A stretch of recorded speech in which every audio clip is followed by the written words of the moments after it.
Hi, everyone, and welcome. Welcome, welcome.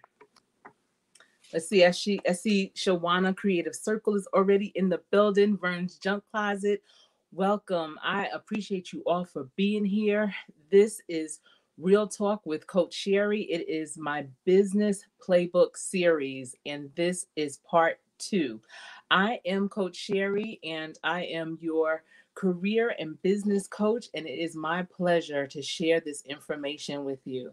This channel is about workforce development, career readiness, entrepreneurship, and of course, real life, real issues, and real talk. This is a 10-part series and it is the business playbook.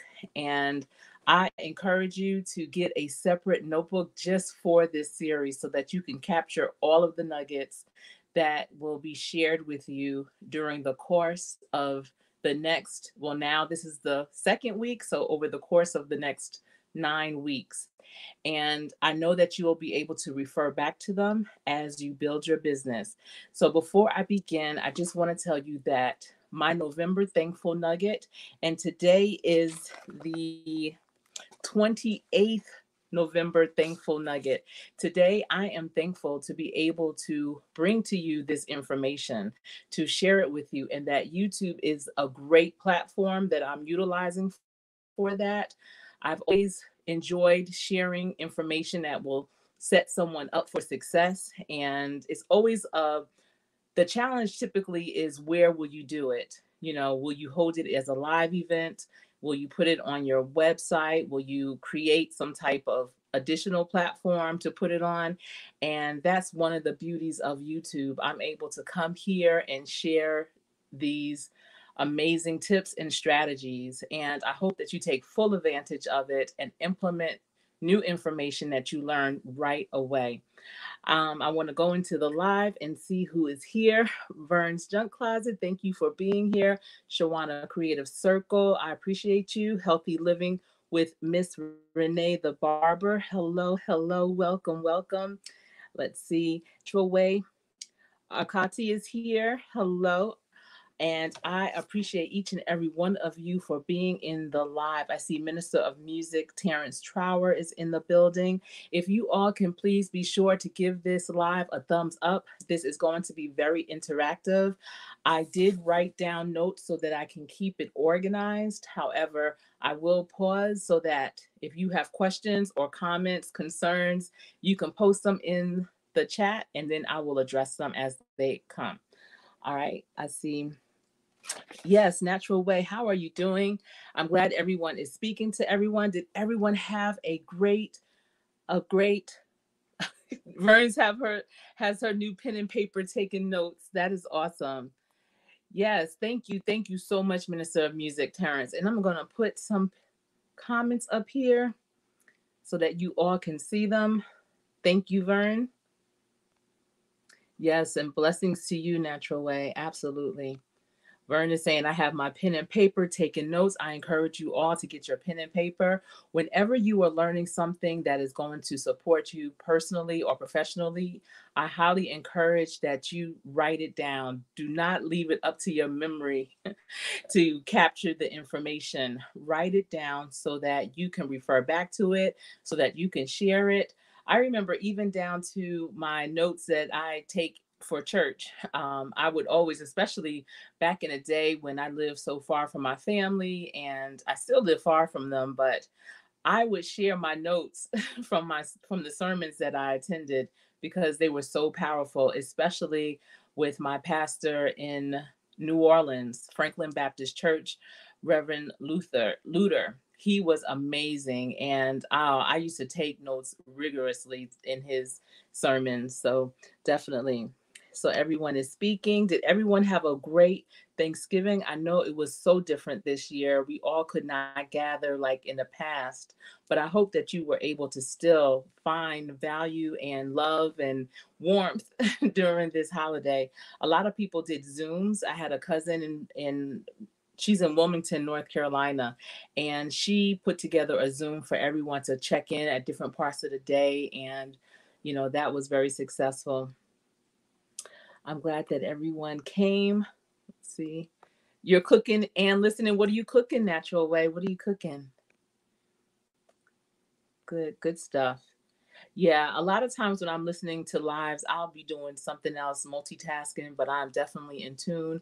I definitely always have my pen and paper handy so that if I need to jot something down real quick, I can. Thank you so much for sharing this out on Instagram and on YouTube, Vern. I appreciate you. I truly do. Thank you. Thank you. So let's begin. This is, let's see. Oh, you're making your husband a cake. That sounds good. I love cake. I love desserts, anything dessert. I was so fortunate to be able to go to Virginia yesterday. And even though I'm not a cook, what I make very well, which is mac and cheese. And now I'm also claiming banana pudding. So my father loves banana pudding, but I've never made it for him, and he's never had it the way that I make it. So I went and made him banana pudding, and he called me this morning because I really just drove 4 hours, made the pudding. He and I went to my mother's grave, and then I headed right back to Charlotte. And I told him he, had to keep the banana pudding in the refrigerator to let it settle and sit and situate. And he did. And this morning he called and said it, and he's 82 years old. And he said, Sherry, that was the best banana pudding I ever had. You guys, that filled my heart so much. Oh my goodness. That was like the best Christmas gift, birthday gift, love gift, everything. And I'm just so happy that, I was able to make that for him and he's able to enjoy it. And I made a big pan of it. So I encouraged him to share it with others, and he is going to do that. So, yes, yes. Okay, so today is the second series, the second part of the Business Playbook series. Last week we talked about commitment, and today it is about who are your competitors. So, as I was writing out my notes for this series, for this session in particular, I was like, you know what? And this happens a lot. Things always cross with me. That's why I am a business and a career coach, because oftentimes people will come to me to expand their career, to pivot within their career. But then in the midst of that, I unveiled that they really want to go into business. And so it's a matter of matching what they have done in their career to a business, or they may be in business, but they're not really, not everyone is meant to be a business owner. There are some people that really thrive under structure that someone else has set up. And so, unless there's a franchise for it, sometimes it's better if they are employees with a high power career. And so sometimes I have to pivot them into that. So a lot of things that I will talk about will easily transfer to business or career. You can use it to build up your business and make that a strong foundation, as well as making your career and having that have a strong foundation. Either way, they both need strong foundations to support you efficiently and effectively. In order for you to really soar, you have to have a strong platform to spring off of. So that's why when I was writing the notes for this session, I was like, wow, this really is applicable for a person who is looking to get into another career or to expand within their career. You will be so surprised at how many clients I have who have been doing what they do in their job for 20, 25 years. And they come to me and they're like, Coach Sherry, I want to do something different. I've been doing this all this time, all these years, and yeah, I've had success. I'm great at it, but I feel like I have so much more to give. I feel like I have so much more purpose. But I also feel like I may be pigeonholed in this position since I have been doing it for so long, and I just don't know what else I can do. So if that is your situation, if that's your story, if that's one of the reasons why you are here to hear about who are your competitors, then please be sure to write this down, because a competitor is not just another business. A competitor could be another candidate that's applying for the same position, or someone who's already in the position, just like in a business. Your competitors aren't always starting where you are. I mean, they may have been in that business for 30 years, for 10 years, for 5 years. You know, they're not necessarily new, so they are still your competitor. Just like in a career, if you want to get into another career and you see someone that's doing it, that person is your competitor, even if they've been doing that career successfully for many, many years. So there's still these strategies that I'm going to share with you. These tips are going to be very applicable, whether it's your career or your business. So I'm going to take a pause right there. I see Lisa Black has come in. Hello, Lisa. It's great to see you. Thank you for being here. Jaden Sud, 28, is here, and thank you for being here, Jaden. I'm going to be drinking some water throughout because I'm noticing I've been talking a lot here lately. You know, I've been doing these videos every day. Today's the 28th November Thankful Nugget, and it's a lot of talking for me. All right. And you all, if you are here and you feel like someone else may need to hear this, because, you know, you'd be surprised the conversations that you have with people. Someone in your circle may be interested in starting a business. Someone in your circle may be disgruntled with their job and want to pivot somewhere else. Someone in your circle may be new to career pathing. You know, my son is graduating college next month. So there are recent college graduates that are floundering and don't necessarily know what their next steps will be. If you have people like that in your circle, please be sure to share this video out with them. If they're unable to make it, that is fine, because that's another great thing about YouTube. There's always the replay. So that is a great thing. And let's see. Thank you all for being here. Thank you. Thank you for welcoming them so much, Vern. I appreciate you. I really do. So when we talk about who is your competition, just a second. My computer, I apologize. My computer will sometimes knock me out. When we're talking about who is your competition, we're also talking about the brand, your brand competition. So there's so many different companies that are competing, such as Pepsi and Coke, Nike, Adidas, Ford, General Motors, let's see, UPS and FedEx. Those are competitors that are very similar, and they offer the same products. They have different styles, but what they offer, you could do the same thing with as a consumer. And so those are brand competitors. So if you are going into the workplace, if you're going into your career, you have people that are already doing what you do or doing what you want to do. And so those people become your brand for that position, for that industry. They become your brand competitor. When you are in a business and you're opening up a business, you will look around and you'll see other businesses doing what you did or want to do.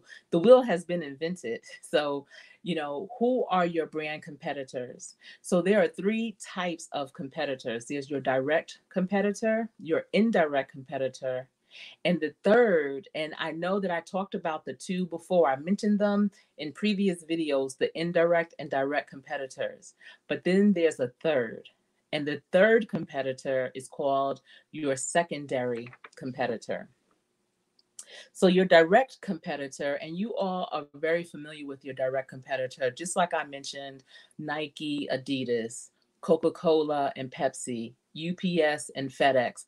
Those are direct. They offer the same product to the same customer. So they offer it the same way. There's no difference. You know, when you go into the UPS store, you are going to possibly deliver items, to receive items, to fax something, to copy something, maybe to purchase a book or a card or some office supplies.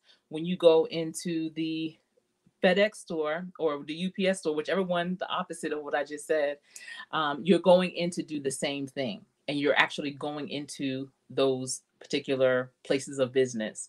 So that is considered to be a direct competitor. Your indirect competitor has a different product, but they are competing for the same company, the same customer. So, for instance, indirect competitor would be McDonald's and Pizza Hut. McDonald's and Pizza Hut both offer food, but it's two different types of food. You know, one is burgers and fries, the other is pizza. But they are going after the same customer, someone who is hungry, someone who wants to eat food. And McDonald's really tried to step up their business by rebranding to add healthier options and for their customers so that they can be in a bigger marketplace. So you have your direct, it's the same customer, same way of buying things. You have your indirect, it's different product, but you're going after the same customer. Okay. Then you have your secondary. And your secondary is really interesting because it's the same product, but it's a different way of selling it. So you and another competitor may be selling the same exact thing. For instance, up until March, basically, up until March, a brick and mortar store and an online store had the same product, but they both sold them in different ways. So they marketed it differently. A brick and mortar may say, come and buy it from us because you leave the store, you have it right then and there. Whereas the online, you have to wait when you order it and you might get it at the earliest the next day, but you definitely aren't going to necessarily get it that day. So that's the same product, but a different way of getting it to the customer. So that's your secondary competition. All right, I'm gonna pause right there. I see more people are coming into the building. I see Brown Girl Bella. Hello. I saw you earlier in Vern's Junk Closets live. It's great to see you. I appreciate you. I see Sade Princess as beneficial knowledge. Thank you for being here. Absolutely. Let me put some people up and let's see. Because I want to make sure that when people come back for the replay, they can also see who was coming into the live stream. I really encourage everyone, if you do not know each other, to grab each other up. The people that come to my lives are so amazing. They truly are. So if you don't know each other, please write each other's names down so that you can go back and say hello to them. Let's see. Okay, I see everyone is speaking. Great. Okay, so I hope you wrote those down. Please put a 1 in the chat if you were able to write the 3 types of people that are your competition: your direct, indirect, and secondary. Those are the 3 that we're going to focus on today. Okay, so let me see some ones if you wrote it down.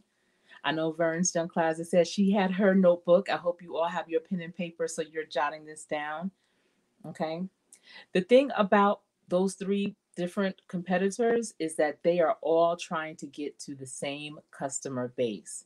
So that is why it is important as you build your business, as you build that foundation, that you know who they are, what they do, because that's who you're competing with. That's why it's called know who are your competitors. All right. Thank you, Vern. Thank you. Okay. So I'm going to give you some tips on how to get to know who your competitors are. So the first is research. It is so important researching who those people are that are your competitors. And so let's talk about business, all right? So if you are looking to see who is in your business, the best ways to do that is to join associations that are in your industry that you want to be in. If you are a counselor, a coach, a mentor, a trainer, there's so many different associations. If you are into real estate, there's REIA, REIA associations all throughout the United States. And it'll be according to whatever area you're in. It might be called Metro REIA, whatever your city's name, REIA. But look for those REIA associations so that you can join them and meet other real estate investors, brokers, developers, real estate agents, so you can see who they are, what they're doing, hear what's the buzzwords and the buzz around town regarding what you want to do. So associations is a great way to learn who your competitors are. Another way is conferences. Now I know that live conferences are being vamped because of where we are in terms, with C19. But there's a lot of conferences that are now being held online. So in your industry, look for those conferences. And it's an investment oftentimes, but sometimes, especially with it being online, you might find a few that are free. But definitely it's worth the investment. It's a tax write-off because it's a business investment. So as well as the associations, there is a fee to join associations, and some of them are now holding specials where, two for the price of one. So look for that, and you might have a partner or someone else that a colleague, a peer, someone that you are do a think tank partnership with that might want to share that association membership with you. Also, you want to, um, the Chamber of Commerce is another great place that you can find who your competitors are. The social media, there's so many groups, especially on Facebook.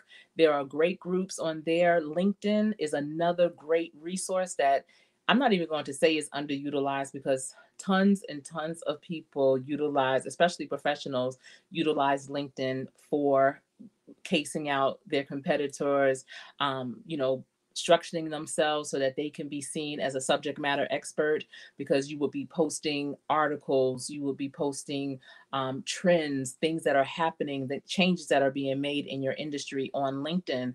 And people in your industry, your competitors even, will look to you for information. And that is how you become a subject matter expert. LinkedIn is brilliant in allowing you to be noticed by your industry, where people will start to reach out to you for speaking engagements. People will start reaching out to you to do training. People will start reaching out to you to try new products, services, things that will help you in your business. And I have definitely been a recipient of many things because of LinkedIn, and just, because of my position on there. So I highly recommend that you go on LinkedIn and find your competitors, your industry, and just go in there and go for it. People are really open to share information. People are really open, especially now. Everyone knows, like, we're in this together. So even though when I say competitor, I'm not thinking about who's going to win. I'm not thinking about, like a sports competition where, somebody wants to win the trophy. There's room at the table for everyone, and there's room on the podium for everyone, most importantly.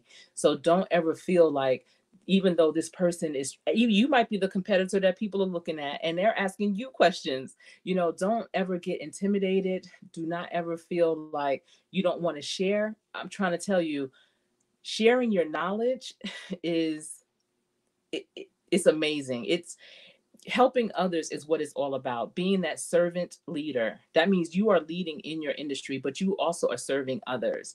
And so that is what it's all about. That's really where the blessings flow. So don't feel that you have to hold on to your information. You are not I'm not going to say in all cases, but in the majority of the cases, you are not the originator of that information. Like I said, the wheel has been invented. It really has. Let me see who else. I see Sheldon Barnes. You guys, this is my blood brother. He is, he and I have the same mom and dad, grew up together. He is my oldest brother, my oldest sibling. And it's so good to see him in here. Thank you. He thanked good vibes, smile. I love you, Will. Let's see. Vern's Junk Closet is welcoming. Thank you for welcoming my brother, Vern. Over 50 and fantabulous. It is fabulous to see you. I'm glad you're here. I hope you had a wonderful Thanksgiving. Natural Way is saying hello to everyone. Tales of Tea is in the building. Thank you so much for being here, you guys. If you haven't gone to her channel, she has been doing the November Thankful Nuggets with me daily, and I appreciate her for that. Her nuggets are really give you something to think about, and it reminds you that you do have something to be thankful for, but it just kind of jogs your memory of what you have to be thankful for each day. So thank you. So everyone is speaking. Okay. Yes, Vern. So that's my brother. So that's your cuz. Yeah. Yes. And Tuber Chat, Connect and Grow. Thank you for being here. I appreciate you. How's the weather in Canada? Is it cold today? It was beautiful here in the Carolinas. Oh my goodness, it was in the low 70s and sunny, beautiful, beautiful, beautiful weather. Okay, so I went into research. Another part of research is doing shops. So when my husband and I were starting to get into the real estate development of things, we shopped other developments that were similar to the development we want to develop. And that was a lot of develops, wasn't it? But we would go and pretend like we were customers, and we would see how their sales consultants treated us. We would see what their floor plans looked like. We would see the quality of their floor plans. We would ask who was the builder of the community. We would look around the community to see what else was available. Did they have medical facilities around, shopping, groceries, things like that? Because those were our competitors. We would get their brochures, their marketing pieces, because I was the director of sales and marketing. So me getting those things were really important. Wanted to see how their brochures looked, the quality of them, their price points, all that. We did that for at least, probably a good 6 months before we even started to even look for land to do our development. So research is really, really important. And I remember being in Vern's live today, and she said that she has been a secret shopper. And that's basically what it is. The only difference is my husband and I would do it, or we already had our sales consultants. So sometimes we would have them go and shop other developers too. But there are some companies where you can actually um, pay them, hire them to do the secret shopping for you. You would tell them all the different things you're looking for, and they would hire um, secret shoppers, just external people to do it, and that's how it goes. So we definitely did that. Okay, so the next thing is you want to analyze how you are measuring up to your competition. So if it is a career that you are looking to get into, and you are doing this research, you want to see what do you have and what do they have, and what, so it's almost like doing a Venn diagram. A Venn diagram is when you take two circles and you want to see where they overlap. So on one side it would be you, on the other side it would be them, and in the middle where they possibly connect will be where what you have in common. So you really want to focus on what you have in common, but then you want to focus on what they have that you don't have. So if it's with your career, it might be education, it might be training, it might be experience, it might be skills. What is it that they have over you to get them where they're at, and what else do you need? If it's your business, it might be the same types of things. It might be the experience. It might be your circle of influence. Some businesses require you to have a certain type of circle of influence. That means people that people that you have access to, so that your business can actually grow and develop. So it is really important to analyze that, how you are measuring up, and really, really understand, what it is that you're lacking. You already know what you have and you're confident in it, you feel comfortable with that, but what are you lacking? Because that's what you're going to need in order to be competitive in your industry. Okay, the next is a niche. Okay, the niche is the unique selling proposition, and that's your specialty. Your your competition can have it could be in the same industry, but their specialty could be slightly different. If you are on a training team with other trainers, some of them might have a specialty in developing content. Some might have a specialty on putting together amazing PowerPoints. Some might have a specialty on actually delivering the information, facilitating the groups, and working the room, and having everyone be participated. You know, Everyone will have a niche. So, for instance, our niche when we did our real estate development was 55 and older. Sure, there are developments where people of all ages live in. There's communities all around the United States where new families, young families, first time home buyers, seasoned people, retirees, all types of people live in those communities. But we felt we needed a niche. And so our niche was 55 and older active adult community. And so we were able to really hone in and pinpoint and target our audience. And that's how we targeted all of our marketing pieces. That's how we targeted what we said to people. We talked more about the lifestyle, about the not having that responsibility of the outdoors because they were ranch style condominiums. And being that they were condominiums, people didn't have to do their lawns. They didn't have to, plant their flowers or anything if they didn't want to. They could have planted some, but they didn't have to. It would still be beautiful. Um, we talked about the lifestyle with the clubhouse and the activities and the things, the amenities around. So we really focused on that. And so if you're doing something, the more niche specific you can be, the better. And it's not saying that nobody else can purchase in there or live there or use what you have to offer. It just makes it just makes it easier for you to just speak to that one person.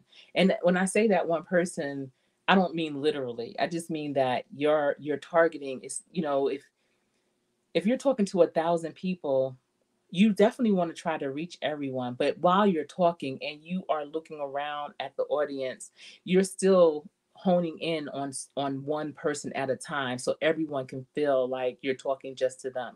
So if you can have a niche with whatever your business is, whatever your career is, it makes things so much more targeted. You're more than likely going to reach your goal, to hit your points.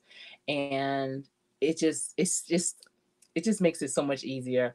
That's like, I had a client who did cakes, and but she didn't want to do cakes anymore. She wanted to do cupcakes. And so she was like, I don't know if people will want to, buy my cupcakes because they're so used to me doing cakes and they may not think I can make cupcakes. And I said, a cupcake is just a smaller version of a cake. If they know you can make an amazing, beautiful cake, and I mean, her decorations were amazing. If they know you can do it on that scale, then you definitely will be able to do whatever they need you to do for a cupcake. And that was the situation. Just like I remember when we moved to St. Louis, and I had been going to my hairdresser in New Jersey for years, and I loved her, and she knew my hair. And I actually was in hair shows. I used to do kind of like hair modeling back in the day, believe it or not. And I would wear like crazy hairstyles. And I don't mind those hairstyles, but in real life, I really just like to wear my hair the same way, basic, and just keep it moving, because I think that's part of my brand as well. And I might change it up a little bit, make it more curly or something, but basically, it's very similar. And when I was moving to St. Louis, I was like, oh my goodness, how I'm going to come back and, get my hair done, like what is that going to entail? What's that going to look like? And so my hairstylist said, Sherry, just look in the hair magazines and look for stylists that live in St. Louis, that are out of St. Louis. When you see the outrageous stuff that they do, they can do what you want to do. What you want is very simple.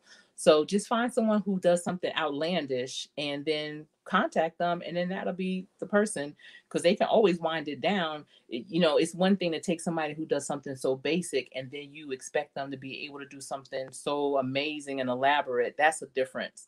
But if you start off and you're elaborate and everything, you can easily, you know, remove certain pieces and break it all the way down. So that's what I did. I looked through the hair magazines and I saw this stylist, and her and I became so cool. I'm trying to tell you, when she used to do my hair, people would stop and stare for real. And it was still a basic style, but it was just the way she laid it was just remarkable. And then when I moved to New Orleans, I wanted to keep going back to St. Louis to get my hair done. But you know what? There's great stylists everywhere. That's what I've come to find. So let me see who else is in the building coming in. Thank you so much, you all, for thank you for sharing Tuber Chat Connect and Grow on Reddit. Thank you very much. I appreciate that. Absolutely. Let's see. Natural. Hi, Natural. Yehweh, I am new to you and I met you through Vern's Junk Closet. Welcome to my live. I appreciate you for being here. Stick with it, sis. Stick with it. Natural Way is saying hello to Lynn, over 50 and fantabulous. Natural Way is saying that she used to do LinkedIn and I need to do it again. Yes, you really do. LinkedIn has amazing videos like learning. They have a whole learning, what do they call it? Like portal. That's all I can think of right now. But they have a whole learning portal on different things regarding social media, business, writing. I mean, anything you can think of that you possibly may need to skill up, they definitely have it in a class. Verns is asking, hope you are enjoying the live stream. Oh, thank you, Vern. Yes, thank you for saying that to everyone. I appreciate you. You rock as a mod. You really, really do. Thank you. So, we talked about your niche. Now we're going to talk about your upgrades. You know what is so interesting? And when I was writing about upgrades, I'm sorry, I apologize if when I keep referring back to real estate, but real estate is a big part of my life. I love real estate, and it's so applicable to everything. But upgrades. So a person is so quick to upgrade their kitchen, their bathroom, their vehicle, their wardrobe. You know, people get excited. They want to, oh, what's the upgrades? What can I do? Oh, I need to get a new this or a new that, a new appliance. Oh, I need to get a new dish set. I need to get new shoes, new clothes. All those things. And I suppose some of them are okay as long as it's an asset and not necessarily a liability. However, when you're looking at your business, when you're looking at your career, you need to look at how you can upgrade, and you want to know where can you improve. So if it's your business and you have been doing all this research and you've been looking at your competition, where can you improve? Could it be your website? Could it be your offering? Could it be how you're looking and feeling, your colors, even down to the colors in according to your industry matters, how your customers view you. What are you missing? What are the missing pieces that you don't have that are not allowing you to connect everything together? You know how you know what you want to do, you know where you want to go, but it's just something is missing. What is that missing piece? And when you do your research and you look at your competitors, oftentimes you'll see what your missing piece is. How can you improve it? How can you upgrade? Is it by going to a class and learning a new skill? Is it by becoming certified to have more credentials so that now your clients that you are trying to attract will find you attractive because they feel that you took the time out to learn more and to hone your skills within that industry? What is it that you can improve? You should always be looking to level yourself up and your business up. And so that might mean to invest a little bit more. That might mean to spend a little bit more time. That might mean that in the beginning, it's like a baby. Babies need more time, they need more nurturing. So look at it like that. You are grooming it so that it can flourish and walk and thrive on its own with, hopefully one day without you being there. So then it can be a passive source of income. But in the meantime, when it's not passive, and you know what passive is, when it's making money whether you do something or not. So before you get to that point, you have to groom it and nurture it. So how are you doing that? How are you upgrading what it is that you're doing or who you are? How what does that look like? These are the types of things that you need to write down. So as I'm asking you these questions, I don't want you to just be like, yeah, yeah. I want you to write this down. Even if you don't do it right now, write it down so you can do it later. So you can remember to do it later, because I know many of you that are in here aren't going to come back to this live and rewind and fast forward and get to that piece again, because life happens. There's so many great content creators here on YouTube that, I get it. It's hard to come back. So please capture it while you got it, while you're hearing it now. All right. So let me see. I see everyone is still speaking. Yes, if you can make a cake, I would trust her to make cupcakes. Absolutely. Yeah, and that's what I told her. All right. Do anyone, before I continue, does anyone have any questions? Any questions? I'm going to pause right here. Any questions or concerns? I'm just going to pause. I know it takes a minute to get it out. I'm so happy to see my brother Sheldon is in the building. I actually don't call him Sheldon. His name is Sheldon. I love that name. It's beautiful. But I call him Will. And I'm the only person in the world that can call him that. So in high school, when I was in high school, I started calling him Wilberforce. Don't ask me why. We don't know how nicknames start, but I started calling him Wilberforce. And he answered. So that was like perfect for me. And then I shortened it because Wilberforce was too long. So I shortened it to Wilbur. And then I shortened that to Will. And so that's what he is to me, Will. My kids can't even call him Uncle Will. They have to call him Uncle Sheldon. So I'm the only one that can call him that. Let's see. Yes. So no questions so far? Okay. Well, I hope that you all are capturing. So when you have all of those things, so you've done your research, you have analyzed how you measure up to your competition, you have your niche, you understand what the upgrades you need to make. The next thing, putting it all together.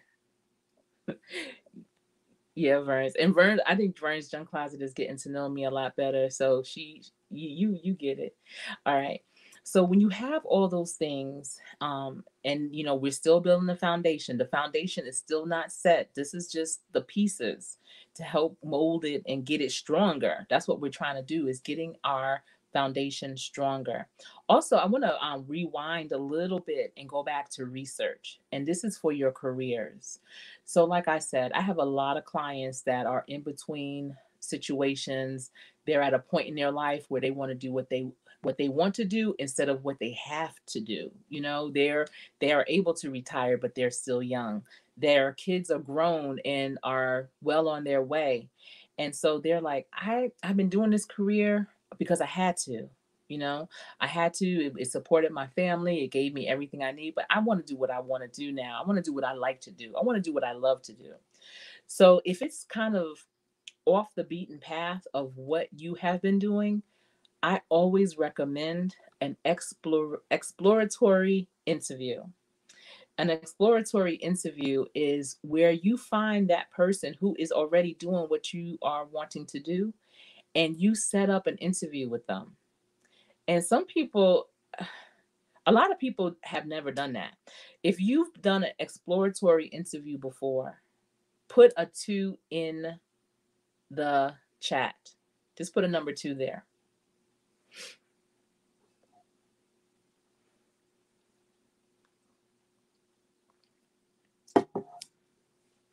Hi, Jessica Hicks. Thank you for being here. It's good to see you. Okay. If you have not done an exploratory interview, put a 3 in the chat box. If you have not ever done an exploratory interview, and don't be shamed, there's no right or wrong answer. It's just what's true for you. Okay. So Jessica's putting a 2. So put a 2 or a 3 if you have not done an exploratory interview. All right. So an exploratory interview, yes, I love that. It helps to have an exploratory call or job shadow. Yes, absolutely. And Natural Way is saying, haha, we ask have silly names in my family. Yeah, we have a lot of nicknames in my family. Yes, absolutely.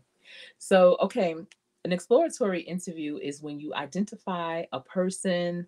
It could be a business. My husband and I even did exploratories when we did our real estate. We would call the different developers that we felt were closely aligned to what we were doing and asked to sit down to interview them. We would ask, how were they able to do this particular project with a small family? Because, for us, we were also looking at the lifestyle of the developers. If they were well seasoned, if they were a lot older, because we were in our mid 30s, if they were a lot older, then they really weren't. We didn't look at them as our peers in that way.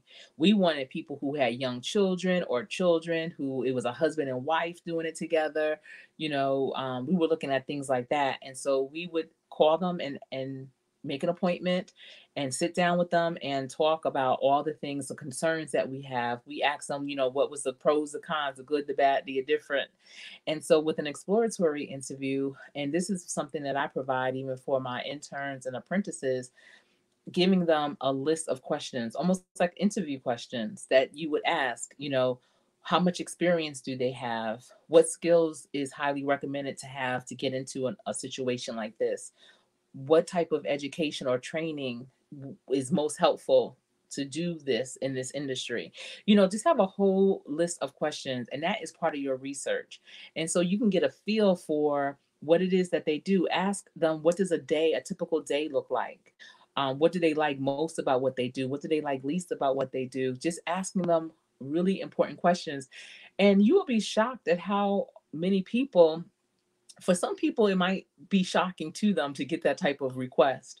But once they accept it, they are typically pretty honored to sit down with someone and tell them about their day to day. They actually end up surprising themselves with how much that they do, what it does entail to do what they do. And so don't feel like you're intruding, that you are imposing on them, you're wasting their time, because you're not. And you never know, you might impress them so much that either, if it's a career, they may know of a position in their organization or someone else's. They may tell you, oh, forward me your resume, because when something comes available, I'll let you know. I mean, you just never, they might become a reference. They might become a mentor for you. If it's a business, they may say, oh, I know investors that, invest in what we do. And they might also be interested in what you're doing. It might be, they might have a lead on vendors that you can use for your business. I mean, it's a lot of different information and connections that you can make from exploratory interviews. Let's see. And so Jessica is also saying, right, I've spoken with multiple people thinking of changing careers. However, they haven't done the research yet. That is crucial. It is very, very crucial. Absolutely.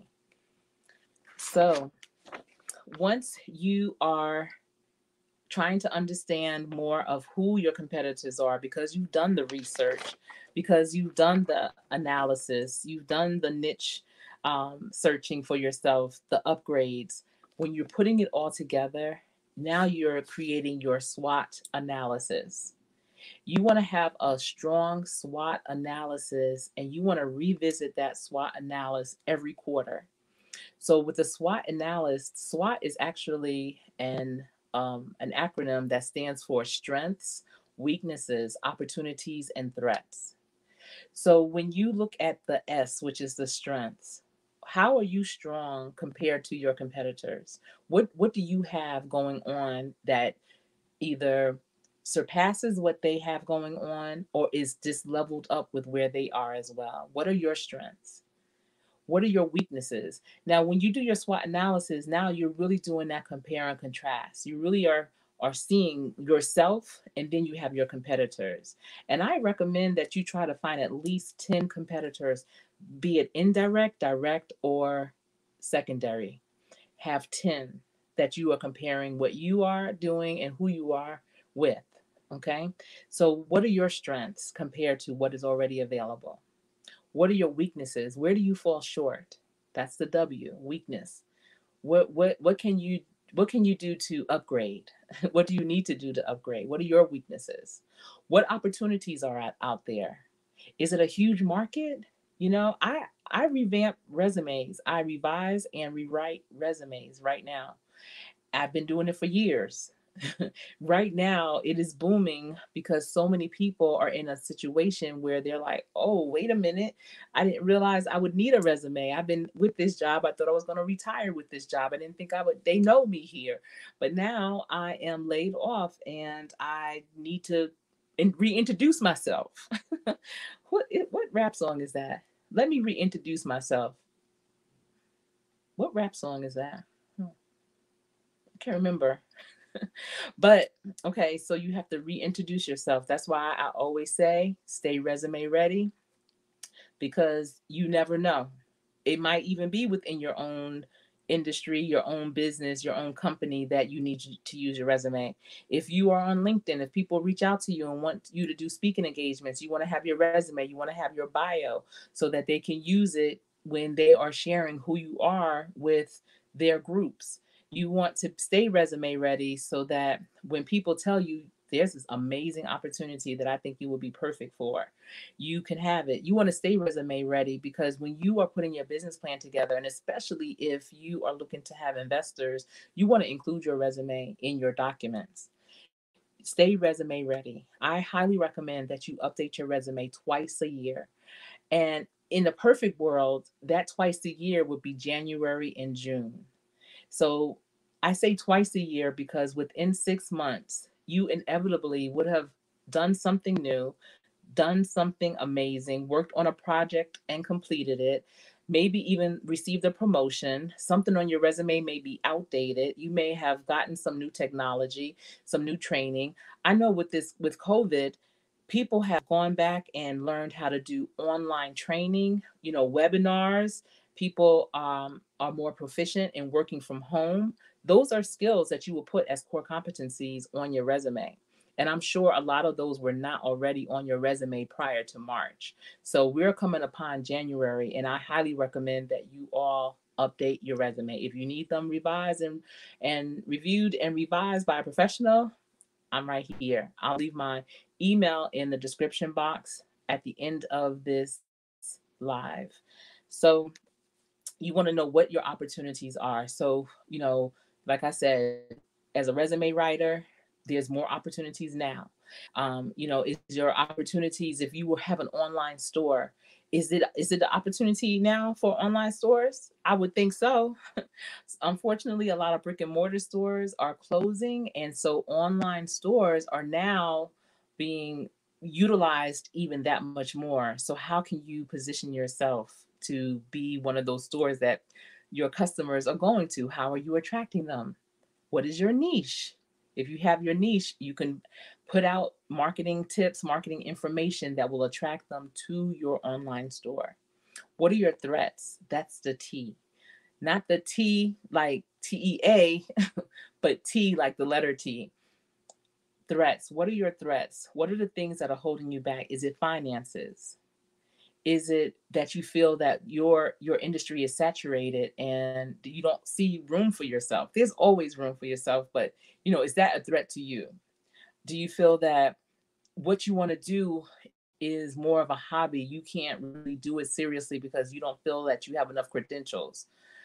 Is a threat that technology is going to take over and you don't have the skills to yet to take it where it needs to be with technology, because technology is going to be a threat to a lot of industries in the next 10 years.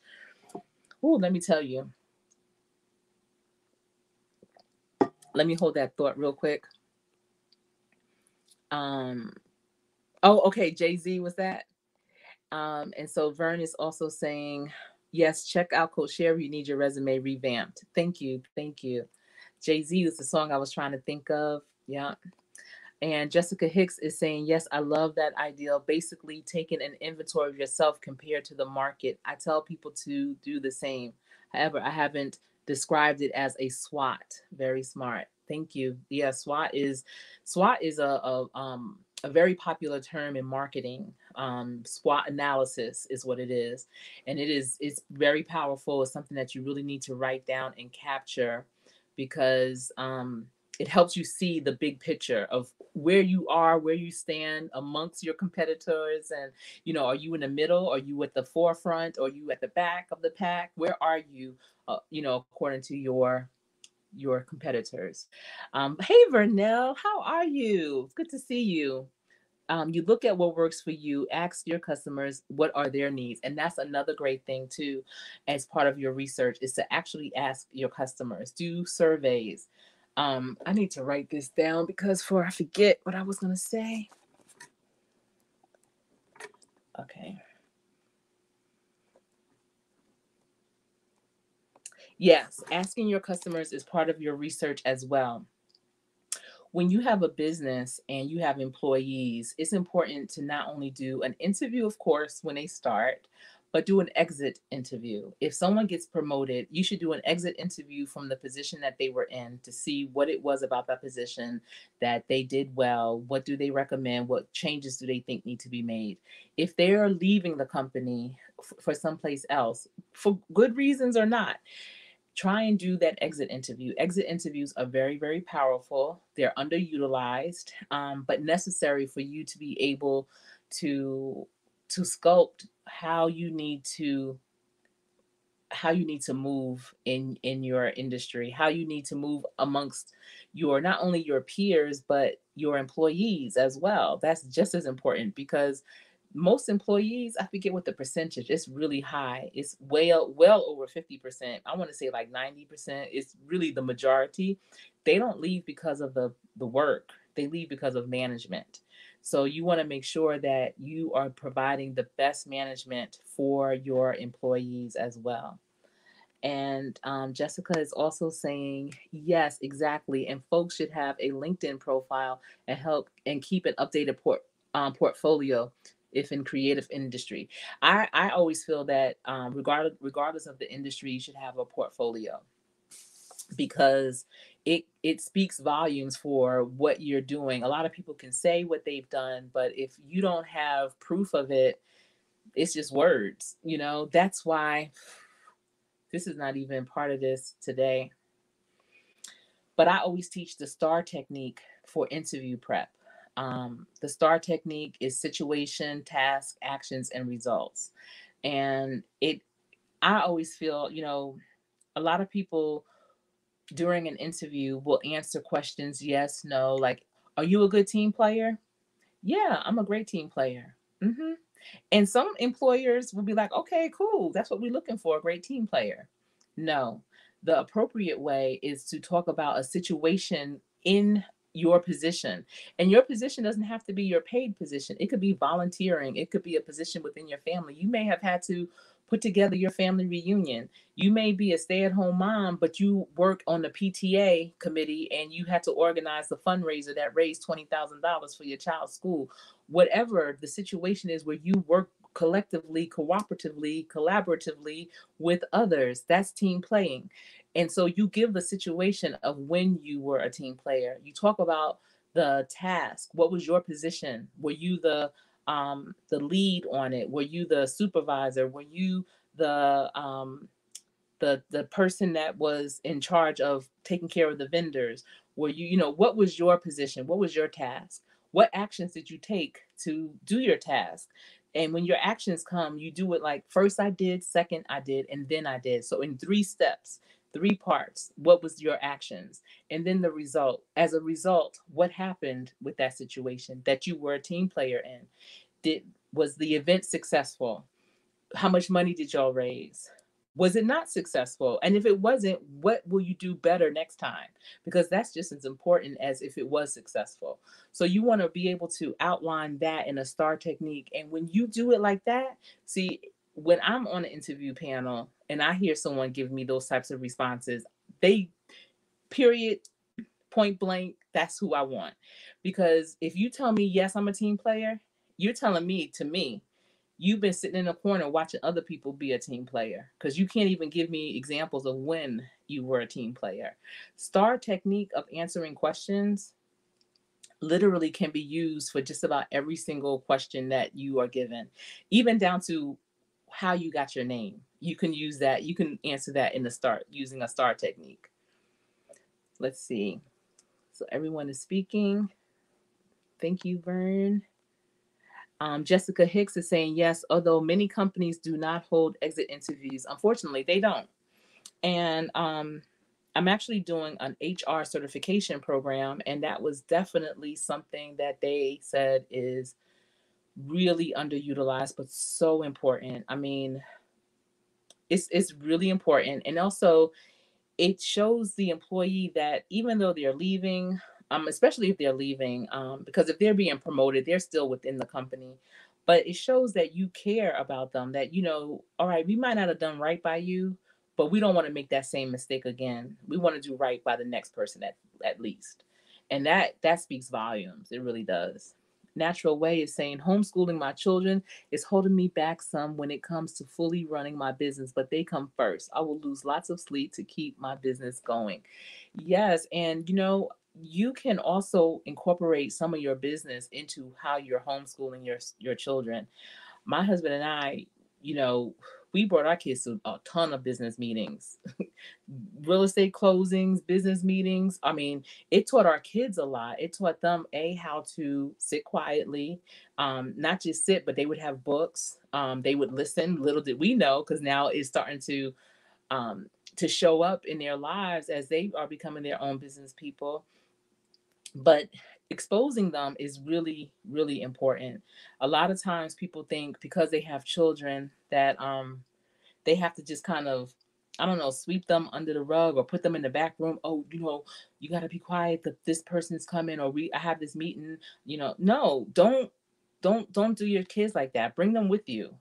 Have them part of those conversations. Not that they are interjecting, but being in the room, being exposed to hear those words, hear those financial numbers being crunched, or decisions being made, is so important for them to see that happening. And that was one of the things that I'm so glad that my husband and I had to do many, many times over, because I'm seeing how it's paying off as my kids are 18, 20, and 22, and in their own rights are business people. I mean, my son had his first business at 7 years old.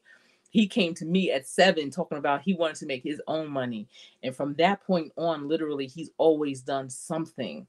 I remember I had taken my dad to Charlottesville, Virginia, a couple of, like, last month sometime. Yeah, it was last month.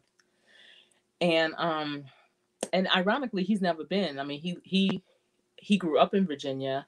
He raised our family and ran his business in New Jersey, but he and my mom retired in Virginia, and he's never been to Charlottesville. So I had taken him there, and I was remarking how, when my son was in middle school, he went to a summer enrichment program at UVA, University of Virginia. And it was, I'm trying to remember how long. It was weeks long. I can't remember how long it was, but it was amazing. Really dynamic in terms of academics and everything. And my son loved every moment of it. But if you are not familiar with Charlottesville, it's very hilly. It has a lot of hills and stuff. Like, the campus is hilly, everything. And so, the summer is hot, and they had them in dorms. The students, the young middle school students, lived in dorms. And this is how much of a businessman my son is. So the students, like, the first day, they walked down the hill to this, like, store. I The store was on the campus, I suppose, or whatever, but they went there to get refreshments. So most of the students, the majority of them, bought, like, a bottled water or a bottle of Gatorade, you know, one off, whatever. My son brought a case of Gatorade. And everybody was like, "You gonna carry that back up the hill? Da da da da. You crazy to buy that whole case? It's gonna be heavy." My son was strong. He was like grown man size by the time he was 12 anyway. But so they was like, "You crazy to have to carry that? It's hot, as long as the hill is steep, whatever." My son was like, "It'll be all right." So he carried it. I think he said the case, however much, you don't know how much cases of Gatorades are, right? Compared to how much they cost per bottle.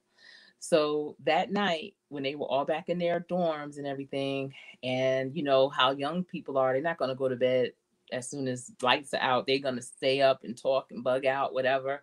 I mean, I wasn't there, but I know how it is to be young and with your peers. So, you get thirsty.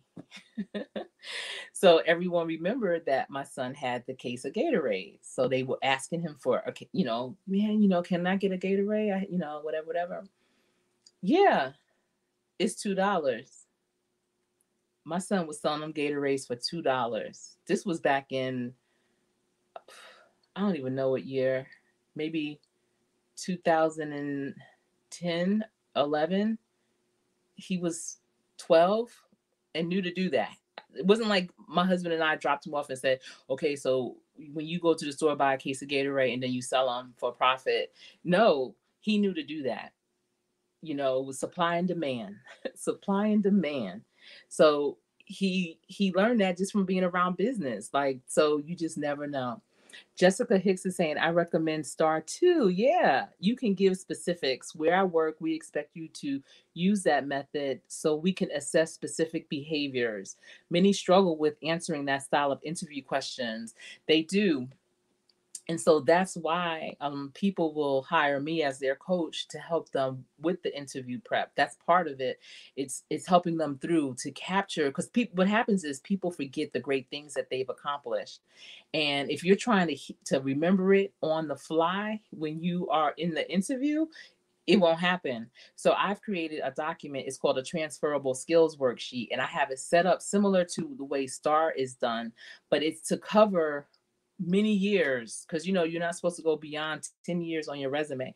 So this can go many, many years even before then. And they are to capture big projects that they may have worked on, any type of success that they may have had personally or professionally, just different things. I'll just have them brain dump it on that document. And then from there, I'll, whatever industry they're going into, whatever position they're looking to go into, I'll craft sample questions and I'll walk them through how to answer those questions utilizing those experiences. The more you practice, don't try to go into an interview cold. You have to practice. The more that you practice, the better you will be, the more comfortable you will be during that interview. Because I always tell people, and I sit on a lot of interview panels. I do. I've been interviewing people since I was like 13 years old. My parents, having their business, they might have to hire a new driver or something, and don't nobody have time for that. So who would they get? Me? Sherry, go talk to them and ask them some questions. So I've been interviewing people for a long time. But and I've been in several different types of interviews. I mean, when we did our real estate investment, this is a type of group interview we did to hire our sales consultants. It was so many people that applied for that position. We had 2 openings, so we invited, we sifted through, did process of elimination, whatever, according to their resumes and applications. And the ones that we kept, and it was a ton still, we invited them all. It might have been 30 people, men and women, in one room. And it was a panel of us. It was about 4 of us. And we started asking them questions, random, as a whole group. And whoever was sticking out, whoever was like answering, I'm not talking about somebody that was a know-it-all, be-it-all, but people that were confident to stand up and talk out, that's who we brought to the next phase. So I've done interviews like that before, of course, panel interviews as well. But I always tell people when I'm on the panel to try to calm their nerves down. You're just having a conversation. We don't know what you're going to say. We're here to learn more about you, and hopefully you to learn more about us. So we're just going to ask you a few questions to get to know you a little bit better. So when I do my interview preps, that's how I set it up, to get them so that they're comfortable with just talking about who they are and what they've done. The small amount of interviews that I've been on, I enjoy them because I'm like, all right, what y'all want to know? Where we going? And I that's how I approach it, because I'm comfortable with my responses. I know what I've done. I know what I can do. I know how it's going to transfer to whatever else I'm going to do. So, just being that comfortable is really important. Let's see. Jessica Hicks is saying, yes. And also, that is data that companies miss out on, where they can determine how they can retain talent, which ultimately saves them money, knowledge, etc. Exactly. It helps them with succession planning and so much. Natural Way is saying, yes, I make them help me some with the business. Okay, great. They help me cut my labels, and I'm teaching my oldest how to help me mix products. That is what I love about homeschooling. Yes, and all that is science. So as you're going through that Natural Way, let them know what subject you're using. Science, math, English, history. Historically, if you can find what it is that you're doing. I believe you do the nail polishes, if I'm not mistaken. Um, Historically, if you can find information on how the Egyptians used to make nail polish back in the day, centuries ago, and tie all that in, that's how things are connected, and that really makes people want to learn more about things. It's really interesting. Kanie Moore is in the building. Thank you for being here. I appreciate you. I've seen you in lives before of others that we are connected with. So thank you for being here tonight. Yes, isn't that great that she's doing that, Vern? Absolutely. And Verns is saying, so true. Practice, especially if you have been out of the loop. Yes. Do not take it for granted that, oh, I'm good. I'll be all right. Practice. Absolutely. Shawana Creative Circle is still in the house. Thank you. And you were one of the first ones in the building. I appreciate you. And Jessica is saying, OMG, yes, the stigma with interviews is that the interviewer is judging you, which makes people nervous. I tell folks to interview often. It keeps you comfortable with it. Practice makes perfect. It does. It does. And she's saying, I could literally talk about this all day. Me too. And I want to tell people that even in business, it's important to know how to answer interview questions utilizing the STAR technique. Because if you have a business, you're going to be telling people about it. You're going to have to highlight how you are the perfect person for them to do business with. So it's all about communicating, and that's what interviewing is. It's communicating. And so doing it well and being comfortable with it, no matter if it's for personal reasons or professional, it's all the same. It all makes sense, get into the habit of teaching your children not to just answer questions using yes and no. Teach them, especially with natural way that you're homeschooling, and any of you who have your young children, try not to ask them questions that just require a yes or no response. Ask them more open-ended questions so that they can elaborate more. And if they're young and if they're not used to that, you're literally teaching them the STAR technique. If you're saying, for me, what we did when my children were young, because I didn't, how was your day? Good. See, that didn't work for me. I would ask them things like, what made you laugh the hardest today?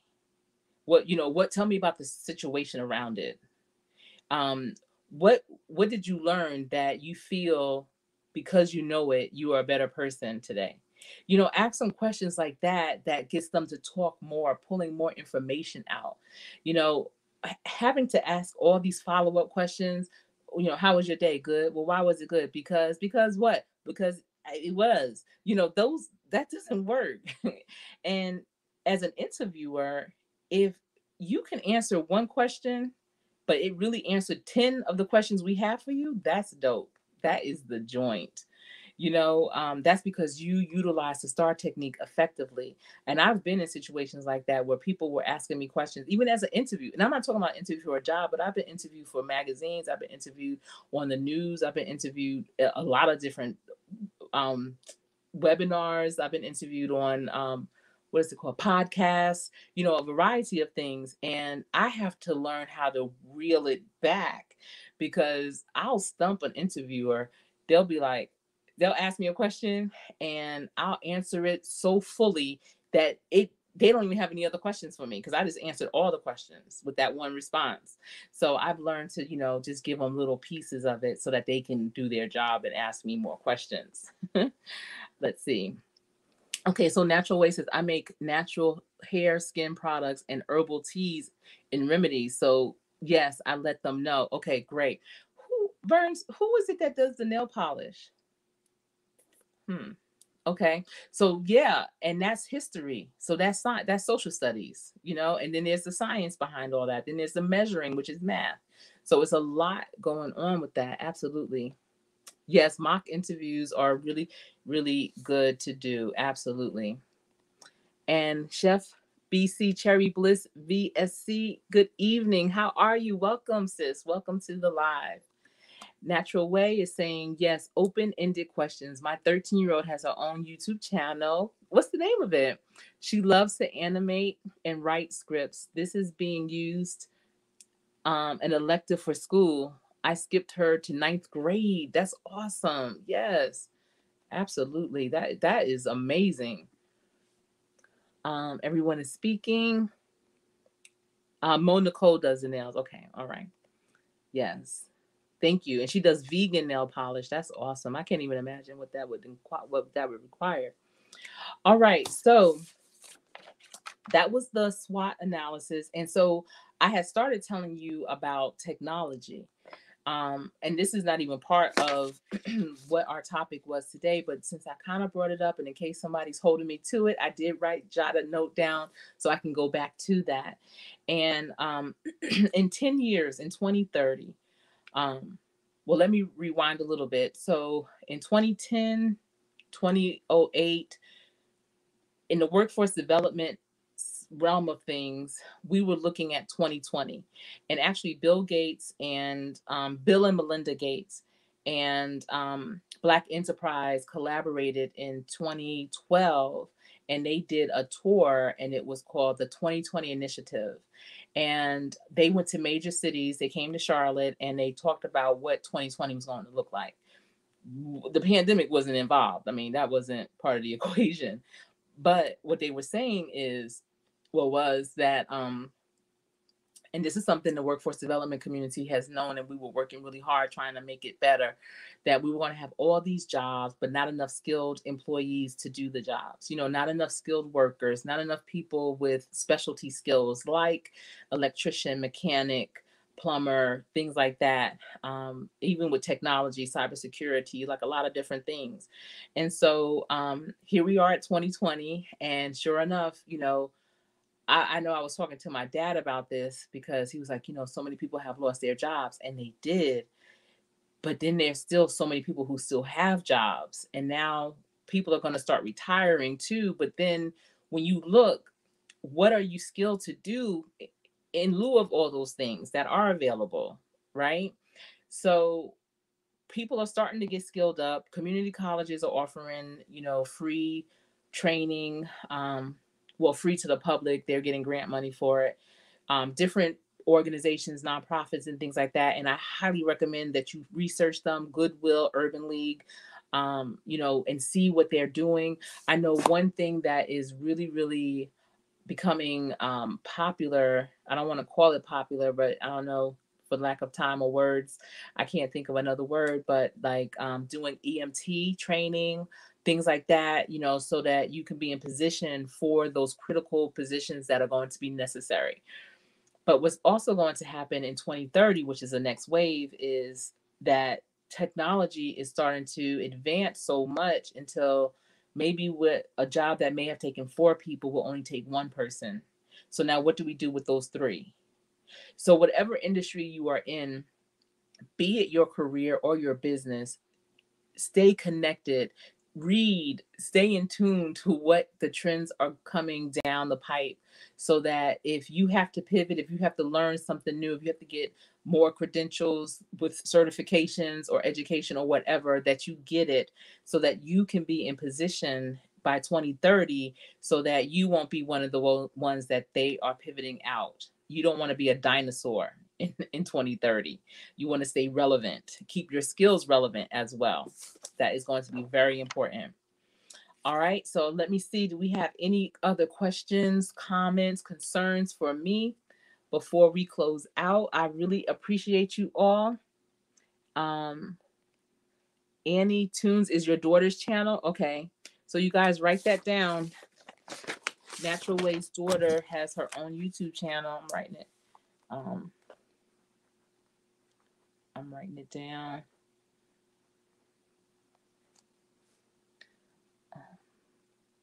Okay. And go check her out. All right. So, any other questions, comments, or concerns before I close out? Wow. Next week is going to be December. So, today was the second part of the 10-part series of the Business Playbook. Today, we talked about who are your competitors, and we went over some nuggets that I feel, and I'm hopeful that you were able to catch and that you will be implementing right away. There's three different competitors: your direct competitors, your indirect competitors, and your secondary competitors. And we talked about them. We talked about research that you would need to do to understand your competitors, analyzing how your competitors, how you measure up to your competitors, your niche, the importance of having a niche, what that is, upgrading who you are and what you're doing, and then putting it all together in a SWOT analysis is really important. Before we close, if you can write in the chat, what is the one nugget that you are taking away from this live? What is that one thing that you may have known but you forgot? You may have known but you took it for granted. Or what was that aha moment that you're like, that is what it is. So now I have another piece to my puzzle. So I'm getting my pieces together. What is that one piece that you received from the information that I shared tonight? It's so important to understand who your competitors are. You're not on an island by yourself. Competitors is not a bad thing. Even in sports, you'd be surprised. The competitors, they hug each other at the end of the game, no matter who won, right? So we want to, be able to know who they are, because when you know who your competitors are and you see what they're doing, you see how they're moving. I mean, I look at people like Vern's Junk Closet, for instance. She ignites you. Your competitors will ignite you, motivate you, and make you more innovative because you want to keep going. You see what they're doing, you know that you can do it too, so you keep moving. They keep you moving, and hopefully, as they feel you coming, they'll keep moving. And that's just how everyone continues to evolve. So it is not a bad thing, but you have to know who they are. Don't be ashamed. Don't be afraid to find out what they're doing and who they are. I see Joe Sports and Ministry Talks TV. Thank you for being here. Absolutely. Um, Let me see. I'm gonna go back up. I missed some things. Thank you, Joe's. I'm glad that you're here, Joe. I appreciate you. Yes. Thank you so much, everyone. Please be sure to give the live a thumbs up. Everyone is speaking. Burnell is saying, Coach Startup Academy for the young teens that's interested in business for their self. So you'll be surprised, especially when my husband was doing better physically and mentally. He used to do a lot for youth.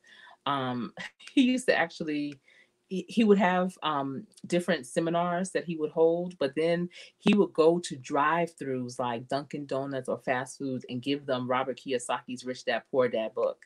Then he would go back like a few weeks later to talk about what it was that they read. He would have discussions on books and how they can apply different, business terminologies, business knowledge into their lives to get ahead. It was powerful.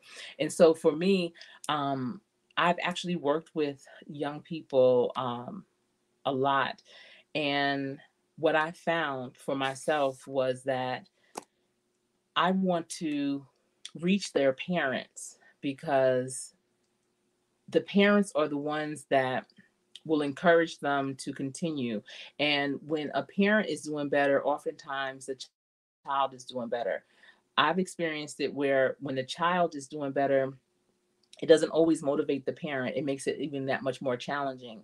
But if we can start with the head of the household and let it trickle down. So what I'm sharing, and I always tell when I'm working with parents, especially, don't keep this to yourself. Have these types of conversations with your children. Make sure your child is involved in this type of activity, this type of program, getting them on the right track so that they can be empowered and be the head of their households. And I know there's a whole group of people that do much better with the youth. My husband does much better with the youth. I do much better with the adults. Although I am very effective with the youth as well. I just in my experience and seeing how things flow, I was like, okay, I need to work with the parents so that they can trickle it down to their children. And I find that to be very, very helpful. Trying to change the game all around, Vernell. I appreciate you. And she's saying the negative takeaway today, the negative takeaway is the exit interview. And I know you don't mean the negative. To improve your business or recognize the person that's leaving. Yes. And Natural Way is saying definitely look into STAR and go back and revamp my resume. Yes, stay resume ready. And so Verns is definitely agreeing with that. And Shawana Creative is saying, check your IG, sis. Okay, I will. Thank you. I will. All right, everyone. So I had already recapped everything, and you gave me your nugget. And if you think of something else once this video is posted up and whatever they have to do to formulate it or whatever.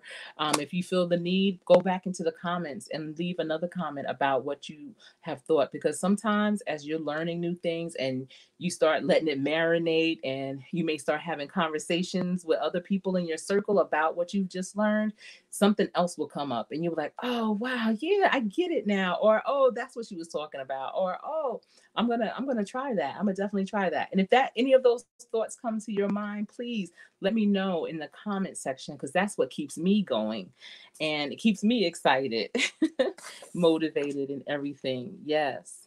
Vernell is saying, well, Academy for adults, especially teen pregnancy moms, because they don't have the support the majority of the time because their own parent is working. Yeah, definitely.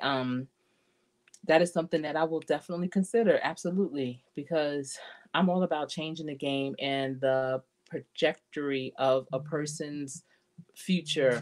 I'm a firm believer, that's my dad calling. I'm a firm believer that you can rebrand yourself, and you have a lot of control over the direction that you go. I mean, God has already set it up, but it's the steps that you have been ordered and how you walk in them is really important. I'm a proponent for helping people show up in their best way, so that they can always be ready, always be recognized, and always show up and do their best. So I will look into that, Renell. I appreciate that. Yes. So today we talked about who are your competitors. Next week is going to be talking about marketplace in the industry, fads, and supply and demand. So we're going to be talking more about the marketplace, whether it's your business or your career. I appreciate you all so much. If you are not already subscribed to this channel, I invite you to subscribe, be part of the team. I would love to have you. If you've been rocking with me, I truly appreciate you. This channel is about workforce development, career readiness, and entrepreneurship. And of course, real life, real issues, and real talk. Being here with you tonight is my November thankful nugget number 28. And because it is my pleasure and my honor to share with you this information. So until we speak again, I'll be on either live tomorrow or video. I'm not sure which. I know Vern is like, which is it going to be? Whichever. But until we speak again, remember, practice how you play. Practice so hard that when you play, you will always play to win. And I see Verns is saying good night to everyone. You guys, until we speak again, stay safe and have a great night. Thank you all of you, for being here. This has been Real Talk with Coach Sherry.